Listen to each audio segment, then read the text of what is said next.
तो गाइस, जैसा कि मैंने कहा कि अब हम स्टार्ट करने जा रहे हैं कूलॉम्स लॉ, और मैंने पहले भी कहा है कि कूलॉम्स लॉ ये एक्सपेरिमेंट बेस्ड लॉ है।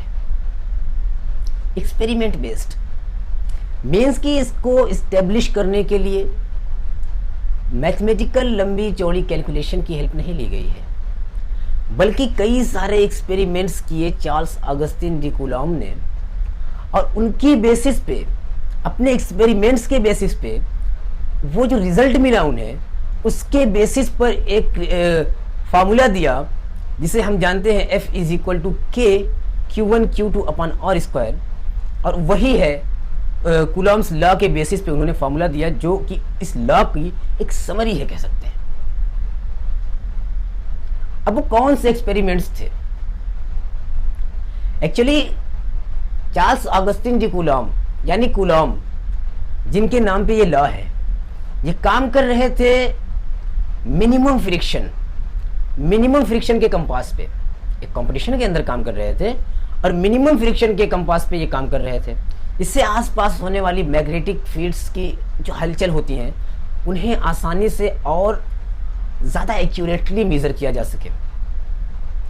तो उस कंपास पे काम करते हुए इनको इंस्पिरेशन आया अंदर से कूलॉम्स लॉ के बारे में। इनका दिमाग, कूलॉम सर का दिमाग इस फील्ड में चला कि हाँ, किस तरह से अट्रैक्शन और रिपल्शन फोर्सेस हो सकते हैं किन्हीं दो पॉइंट चार्जेस के बीच। फिर उन्होंने किया क्या? हम स्टोरी टेलिंग कर रहे हैं, अभी स्टोरी से समझ रहे हैं चीज़ों को, क्योंकि यही सबसे ज़बरदस्त तरीका होता है हमारे माइंड के अंदर किसी चीज़ को स्टोर करने का। ये स्टोरी ही होती है जो हमारे माइंड को बिल्कुल परफेक्ट तरीके से चीज़ें दे देती है और हमारा माइंड उसे सेव करता है।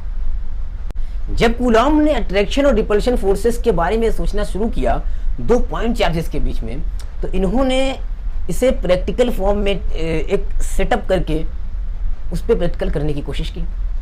तो इन्होंने किया क्या कि ग्लास का रॉड लिया, ऑब्वियसली ट्रांसपेरेंट होगा, ट्यूब लिया, ग्लास ट्यूब, और उसके अंदर एक इंसुलेटर रॉड पे, कोई इंसुलेटर रॉड है, इस रॉड के ऊपर एक साइड एक मेटेलिक बॉल लगाई, दूसरी साइड एक मेटेलिक बॉल लगाई, और एक साइड की मेटेलिक बॉल पर उन्होंने प्लस चार्ज दे दिया, प्लस चार्ज दे दिया। अगर मैं यहाँ पे ड्रॉ करूँ तो ये समझ ले कि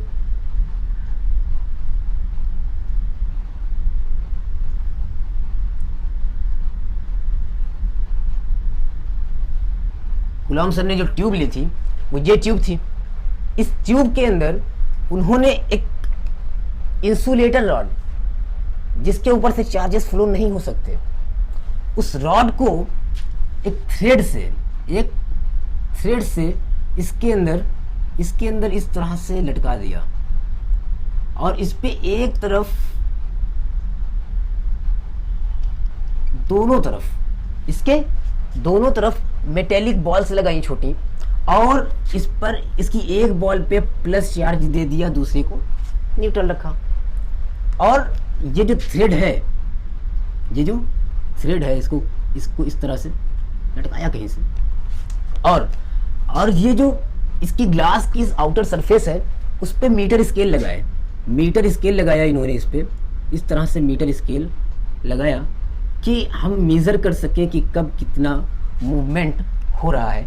इसके बाद क्या किया? यहाँ ऊपर से एक और प्लस चार्ज की बॉल को इसके अंदर लटकाया और इसके पास ले गए।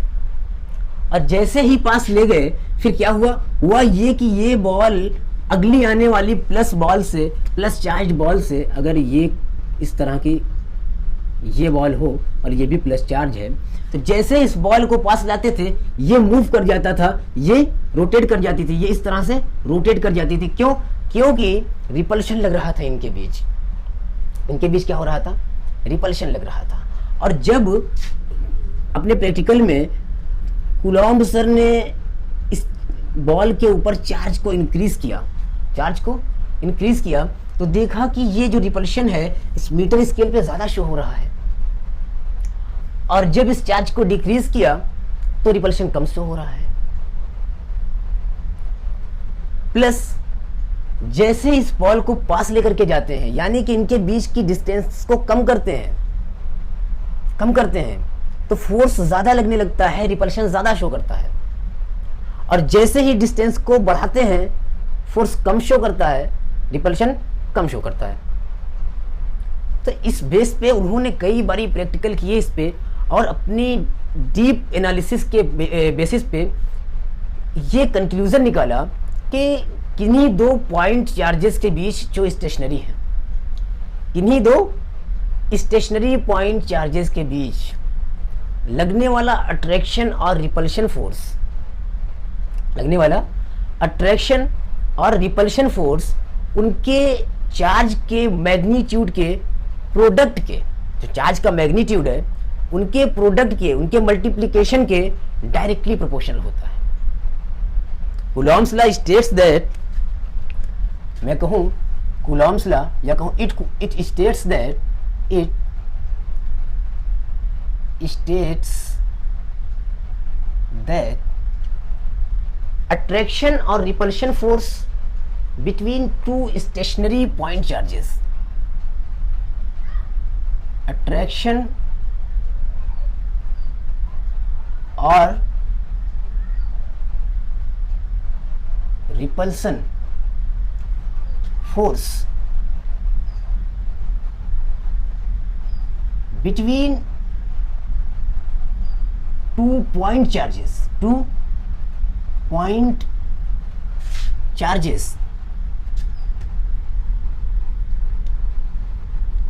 and 2 point stationary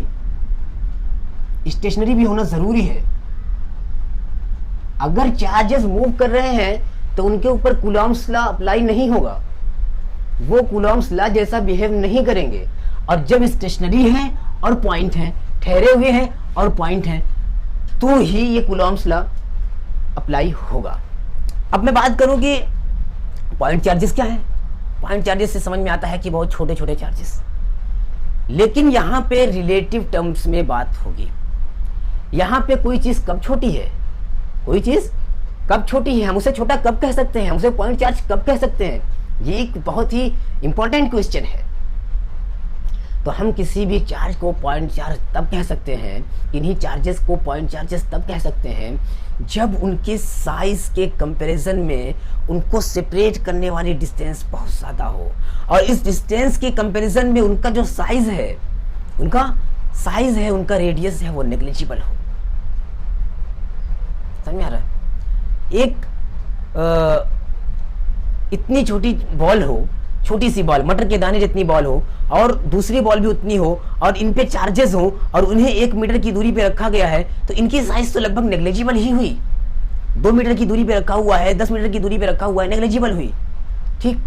और यही स्फीयर, यही बॉल 1 मीटर रेडियस का हो जाए, 1 मीटर रेडियस का हो जाए, और हम उन्हें 2 किलोमीटर की दूरी पे रख दें, 10 किलोमीटर की दूरी पे रख दें, तो फिर ये भी पॉइंट चार्जेस है, ये भी पॉइंट चार्जेस ही है, और इन्हें हम कहते हैं पॉइंट चार्जेस। तो दो चीजें, पहला क्या कि पॉइंट चार्ज हो और स्टेशनरी हो।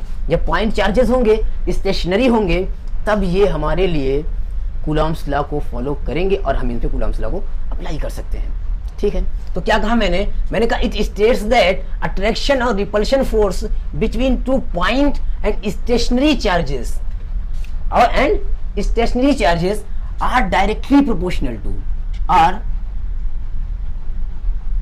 directly proportional to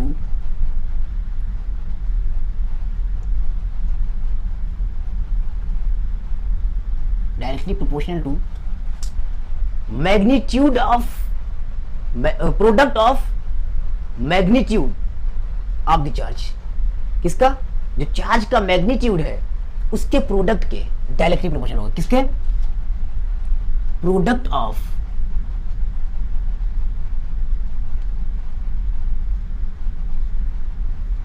magnitude of the charges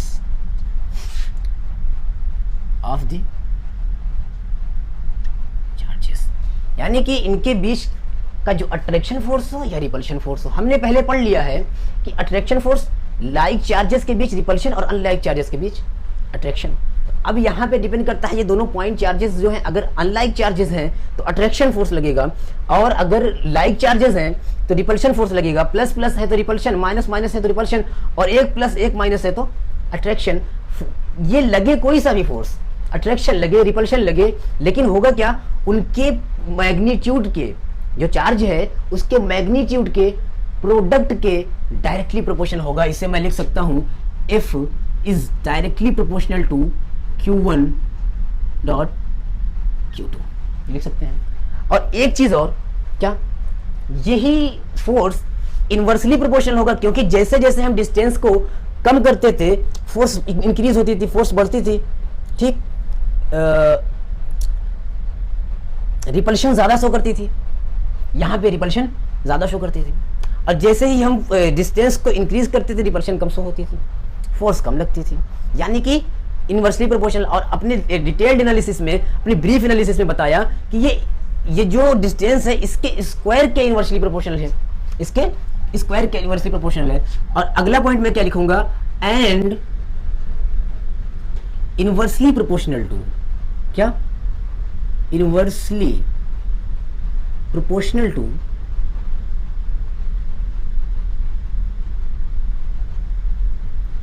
square of distance between them, उनकी बीच की दूरी के स्क्वायर के इनवर्सली प्रोपोर्शनल होता है, विद कर्मानुपाती होता है अगर मैं हिंदी में कहूं। स्क्वायर ऑफ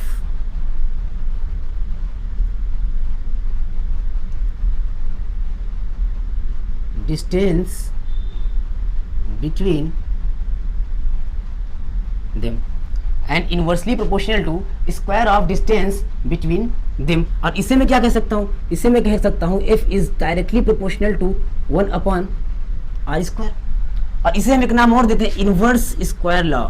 क्या देते हैं इसका नाम, इनवर्स स्क्वायर लॉ। और हम ये भी कह सकते हैं कि जो इलेक्ट्रोस्टैटिक फोर्स का जो कूलॉम्स लॉ है ये इनवर्स स्क्वायर लॉ को फॉलो करता है। अब अगर हम इन दोनों को एक साथ लिखना चाहें कि किस चीज पर डायरेक्टली प्रोपोर्शनल डिपेंड करता है और किस चीज पर इनवर्सली प्रोपोर्शनल डिपेंडेंसी है इस फोर्स की, तो हम इसे लिख सकते हैं F is directly proportional to Q1 Q2 upon में r²। हम जानते हैं कि ये प्रोपोर्शनलिटी साइन को हटाने के लिए, इसे रिमूव करने के लिए हमें कोई कांस्टेंट लगाना होता है, हमें कोई कांस्टेंट लगाना होता है। क्यों, क्योंकि ये नेचर का कोई फैक्टर होता है जो वहां पर एक्ट कर रहा होता है, ये कोई नेचुरल फैक्टर होता है जो वहां पर एक्ट कर रहा होता है, ठीक।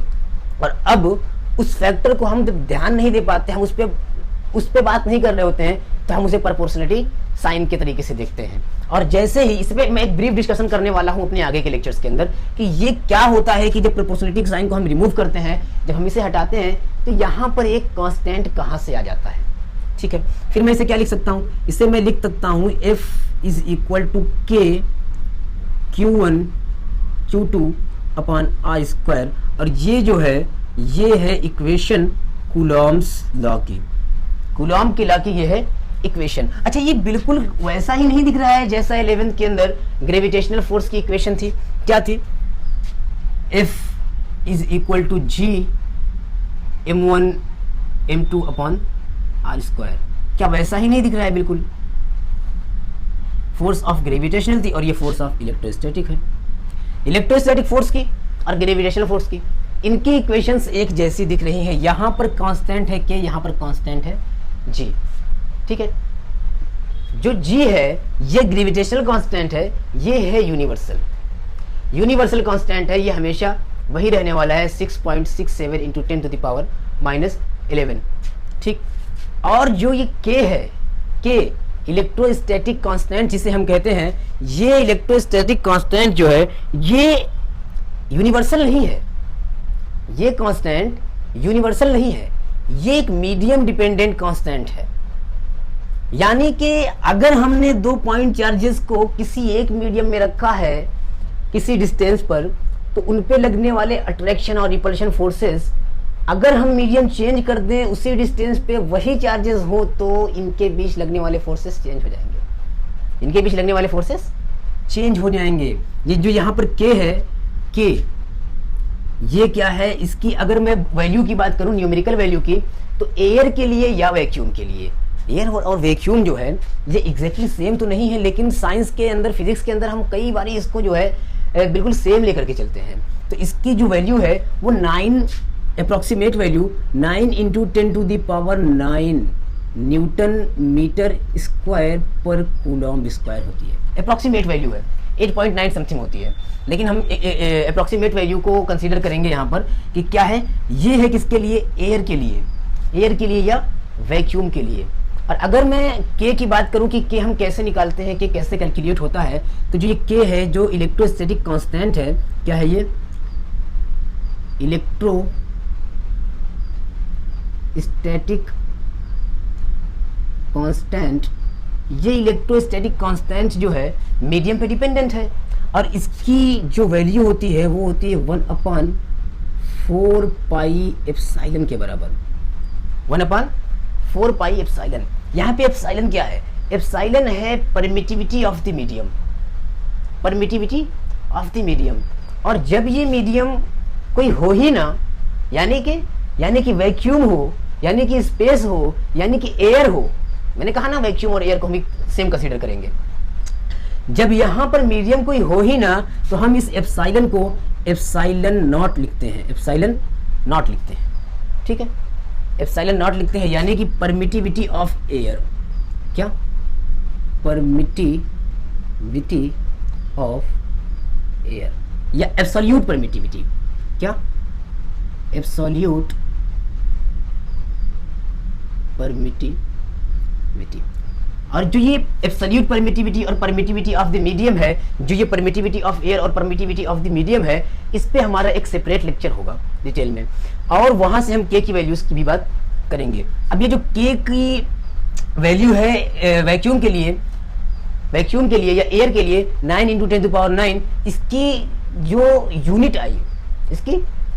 आई, इसका जो मात्रक आया, ठीक, इसको हमने किस तरह से फाइंड आउट किया होगा, इस पे आपको काम करना है। इस पे आपको काम करना है कि इस फॉर्मूले से हम के की यूनिट को कैसे फाइंड करें कि के की क्या यूनिट है तो यही, लेकिन आपको कैलकुलेशन इसका आना चाहिए, ठीक है। तो ये था पूरा का पूरा कूलॉम्ब्स लॉ।